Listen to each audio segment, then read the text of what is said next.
If I enter the airport, I will be arrested. That's a fact. 10 years ago, the streets of Egypt filled with people who demanded change. Some Egyptian-Canadian protesters say that now the situation is worse than ever. Yeah, it was scary because, like, sort of, especially at the beginning when I first got arrested, they sort of threw me into some sort of truck. Mostafa Al-Houshi was there on the ground 10 years ago.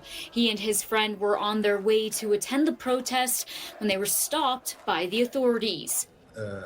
And then I recall my friend, suddenly he ran to one direction. And then I ran to the other direction and I started running, but a lot of soldiers came and unfortunately I was beaten. He says he spent several days in jail before being released. Despite some of the intense and scary moments, he says he remembers his time during the Arab Spring as beautiful days where rich, poor, people of all religions and backgrounds were in solidarity. But while the protests in Tahrir Square and across the Middle East brought hope to the region, some argue that Egypt, 10 years later, is now even worse off.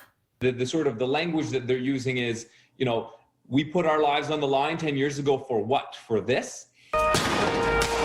Despite that, the idea of political change, economic freedom, and a better life are still things Egyptians are fighting for.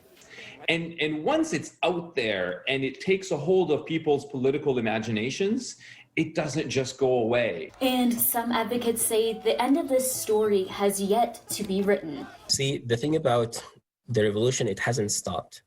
It hasn't stopped. In Calgary, Kara Campbell, City News.